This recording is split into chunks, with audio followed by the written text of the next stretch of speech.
وہی ہوا جس کا ڈر تھا۔ کل آپ کی خدمت میں اس بات کا خدشے کو ظاہر کیا گیا تھا کہ ایران کے اوپر اسرائیل حملہ کر سکتا ہے، اور اب ایران اور اسرائیل کے درمیان باضابطہ جنگ کا آغاز ہو گیا ہے۔ آج صبح اسرائیل کی طرف سے ایران پر فضائی حملے بھی کیے گئے، ڈرونز کا استعمال بھی کیا گیا، اور بیلسٹک میزائلز فائر کرتے ہوئے ایران میں بڑی تباہی مچائی گئی اسرائیل کی طرف سے، جس کے جواب میں ایران کے سپریم لیڈر جناب محترم آیت اللہ خامنئی کی طرف سے جوابی حملے کا اعلان کیا گیا، اور اس کے بعد اسرائیل کے اوپر ایران کے تقریباً 100 سے زائد بیلسٹک ڈرونز وہ اڑائے گئے، اور اس کے ساتھ ساتھ ایران کی طرف سے اسرائیل پر بیلسٹک میزائلز فائر بھی کیے گئے، جس کے بعد اسرائیل کی طرف سے ایران کے اوپر فضائی حملے کے ایک دوسرے مرحلے کا آغاز کیا گیا، اور اس مرتبہ تبریز میں ایران کے جو ایٹمی صلاحیت کے حامل جو ان کی انسٹالیشنز تھیں اور میزائل سٹوریج سائٹس تھیں، ان کو نقصان پہنچایا گیا۔ اسرائیل کی طرف سے اس بات کا اعلان بھی کیا گیا کہ حتمی مقاصد کے حصول تک ایران کے اوپر حملے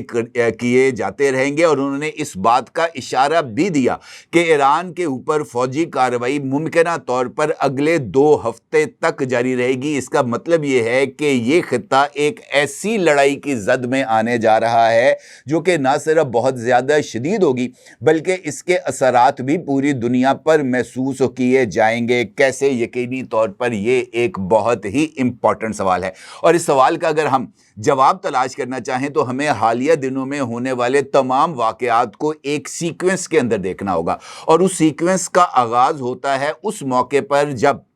حزب اللہ اور حماس کی طرف سے اسرائیل کے اوپر اٹیک کیا گیا، جس کے جواب میں اسرائیل نے غزہ کو کھنڈر بنا دیا۔ دوسرے مرحلے میں ایران کے وزیر اعظم جناب حسن روحانی صاحب کو ایک یہ جو ہے ہیلی کاپٹر حادثہ وہ اس کا شکار ہوئے، اور اس کے بعد حماس کے رہنما اسماعیل ہانیہ اور ان کے قریبی ساتھی حسن روحانی صاحب کی جو آخری رسومات ہیں ان میں شرکت کے لیے ایران آئے، اور وہاں پر اسماعیل ہانیہ صاحب کو شہید کر دیا گیا، اور اس معاملے میں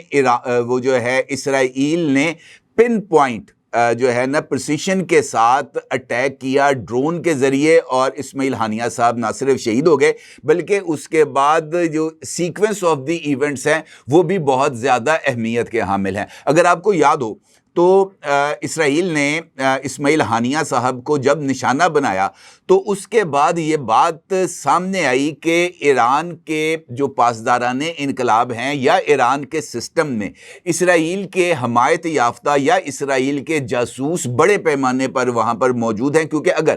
اسرائیلی جاسوس وہاں پر موجود نہ ہوتے تو اسماعیل ہانیہ صاحب کی شناخت یا ان کے بارے میں یہ بتایا جانا ہے کہ وہ گیسٹ ہاؤس کی 3ری منزل کے روم نمبر فلاں میں موجودہ ممکن نہیں تھا۔ اس کے بعد اگر آپ کو یاد ہو ایک اور ایونٹ ہوا تھا جس میں حزب اللہ لبنان کے اندر حزب اللہ کے رہنما حسن نصر اللہ کو نشانہ بنایا گیا، اور پھر اس کے بعد لبنان میں پیجر اٹیکس ہوئے تھے، اور ان پیجر اٹیکس کے اندر بھی اسرائیل کی انوالومنٹ تھی، اور بنجمن نتن یاہو نے اس وقت بھی باضابطہ طور پر اعلان کیا تھا کہ اسرائیل کی ایک طویل اور صبر آزما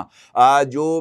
حزب اللہ کو نشانہ بنانے کی کوشش تھی وہ بالآخر کامیاب ہو گئی، اور اسرائیل نے ان پیجرز کے اندر ایسے جو ہے وہ دھماکہ خیز مواد چھپایا ہوا تھا جس میں وہ جو تدفین کا عمل تھا وہاں پر دھماکے ہوئے، اور جو ٹاپ لیڈرشپ تھی حزب اللہ کی وہ تباہ ہو گئی، اور اس کے بعد اسرائیل نے جو ہے وہ غزہ کو ملیا میٹ کر کے رکھ دیا، حتیٰ صورتحال یہاں تک پہنچی کہ اب تک تقریباً 80,000 معصوم اور بے گناہ فلسطینی وہ جام شہادت نوش کر چکے ہیں، اور ہزاروں کی تعداد میں اس وقت بھی فلسطینی نہایت قسم پرسی کی زندگی گزار رہے ہیں، اور وہ امریکنز وہاں پر جو وہ بنے ہوئے ہیں غذائی امداد فراہم کرنے والے سینٹرز وہاں پر ہزاروں کی تعداد میں جمع ہوتے ہیں صرف غذا حاصل کرنے کے لیے۔ اب اس کے بعد یہ جو اگلا مرحلہ اسرائیل کی طرف سے ایران پر حملے کا شروع کیا گیا ہے، تو یہ جو ساگا آف ایونٹس ہے یہ اس بات کی طرف اشارہ کر رہا ہے کہ محترم حسن روحانی کی شہادت سے لے کر اب تک جو کچھ ہوا وہ اسی پلان کا حصہ تھا جس میں اسرائیل نے اپنی طاقت کو اسٹیبلش کرنا تھا، اور ایران جو کہ اس خطے میں ایک واحد قوت کے طور پر اسرائیل کو چیلنج کر سکتا تھا اس کی کمر کو توڑنا تھا۔